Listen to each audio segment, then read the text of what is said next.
नमस्कार दर्शकों, आप सभी दर्शकों का स्वागत करते हैं न्यूज़ अलर्ट चैनल में। तो एक और सक्सेस स्टोरी के बीच में आपके समक्ष लेकर आए हैं।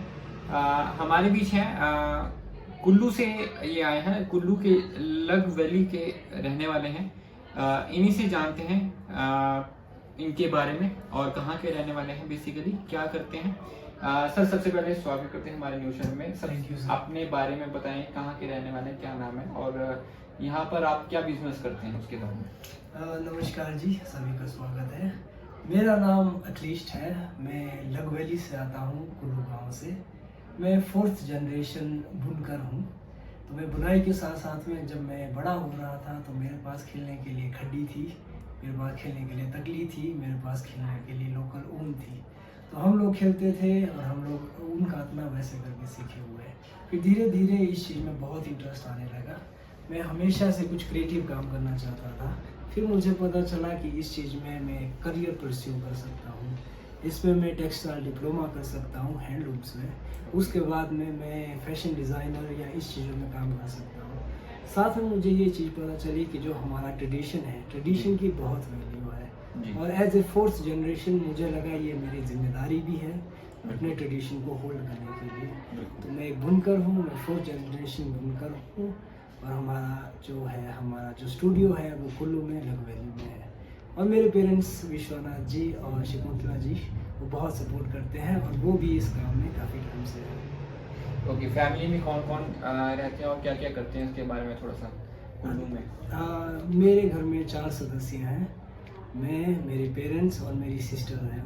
मेरी सिस्टर को हमेशा से उसको वुमेंस के लिए कुछ करना था, तो वो एक नर्स है, तो वुमेंस के साथ काम करती है अपने हिसाब से। तो मेरी ये जो आपका जो वीविंग का काम है, ये मेरे घर में मेरी दादी से शुरू हुआ था, जहाँ तक मेरे फादर को पता था। और वेरी अनफॉर्चुनेटली उनकी डेथ हो गई थी बिफोर मैं पैदा हुआ था इस दुनिया में। तो मेरे साथ उनकी स्टोरीज रही है बचपन से लेकर। तो मुझे एज ए रिस्पेक्ट उनके लिए मैं इस करियर में आया हूँ। और जितने भी आपके जो लग वैली में है या जितनी भी वैलीज़ में वुमेंस रहती हैं, उन सबको खड्डी का काम आता है। लेकिन ट्रेडिशन चेंज होने की वजह से वो अलग अलग दिशाओं में जा चुके हैं। तो मेरा उद्देश्य ये है कि मैं उनको फिर से इकट्ठा कर पाऊँ, वीविंग को आगे ले जा पाऊँ। ठीक है। आपने कहा कि आपने दादी से आपने बहुत कुछ सीखा है। हाँ जी, लेकिन उनकी डेथ हो गई थी मेरे पैदा होने से पहले। तो ओके। उनकी स्टोरीज मैंने बचपन से सुनी है। अच्छा, सुनिए हाँ है जी। तो पेरेंट्स के गाइडेंस से आपने इसके रिलेटेड थोड़ा सा जानकारी ली होगी, कैसे उसके बारे में थोड़ा सा आपसे जानकारी लेना चाहेंगे। हाँ जी, और बड़े होते हुए मुझे पता चला कि एक अपॉर्चुनिटी है। जैसे मैं वीविंग में कुछ करना चाहता था, तो वीविंग का एक डिप्लोमा होता है।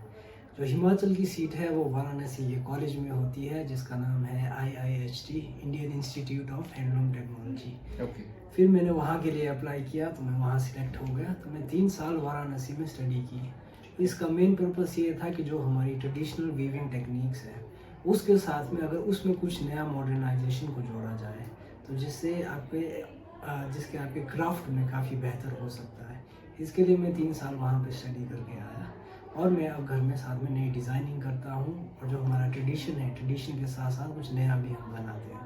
ओके। जानना चाहेंगे, जैसे कि हमें सुनने को मिला कि आपकी जो है मदर वुमेन एम्पावरमेंट के रिगार्डिंग कुछ एक फर्दर प्रोजेक्ट्स वगैरह चला रहे हैं, तो उसके रिगार्डिंग थोड़ा सा।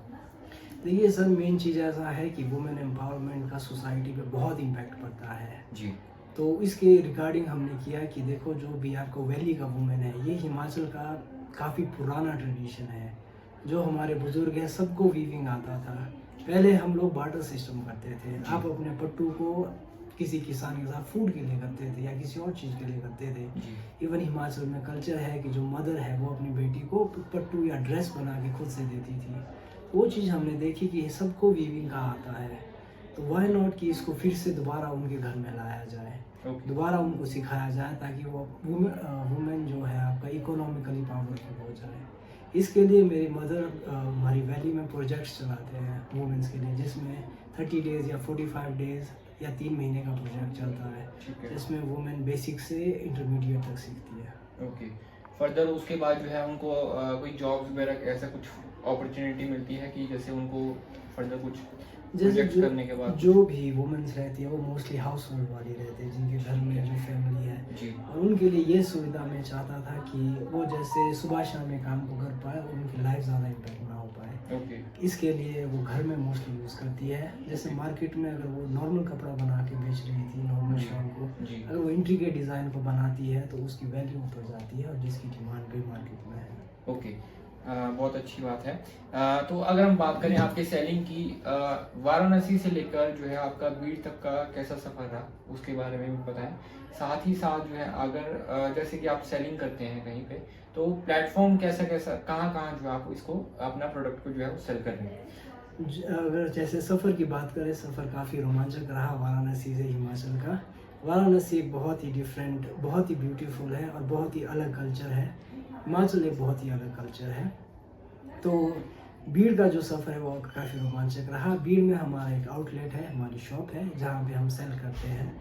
एट द मोमेंट ये मोस्टली ऑफलाइन ही चल रहा है, जैसे टूरिज़्म है उसके हिसाब से चल रहा है। Okay. ऑनलाइन के लिए अभी जा नहीं पाए क्योंकि जो हैंडमेड चीज़ है आपकी, आप बल्क में नहीं बना सकते।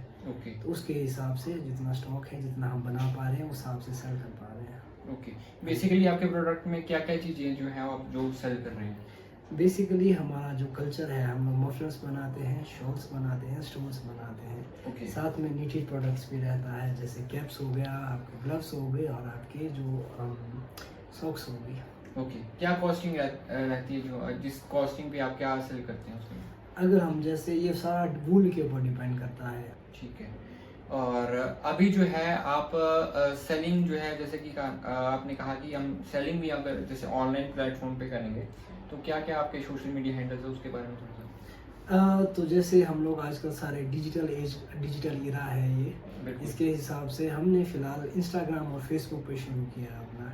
तो जो बिज़नेस है, बिज़नेस का नाम हमने कलर्स ऑफ हिमालयाज़ रखा है, क्योंकि मैंने नेचुरल डाइज भी सीखी है, तो मैं नेचुरल डाइज की तरफ जाना चाहता हूँ। तो इस टाइम हम नेचुरल डाइज भी करते हैं, तो इसलिए ये है कलर्स ऑफ हिमालयाज़, इंस्टाग्राम और फेसबुक पे। ओके। मेरा लास्ट प्रश्न रहेगा, टूरिज्म को कैसा देखते हैं और क्या जो है आपकी सोच है, टूरिज्म को कैसे बढ़ाया जा सके? टूरिज़्म का एक चीज़ मैंने देखा, जैसे मैं हिमाचल से वाराणसी गया, वो मेरे लिए बिल्कुल ही अलग एक्सपीरियंस था, क्योंकि जो वाराणसी का कल्चर है वो बहुत ही अलग है।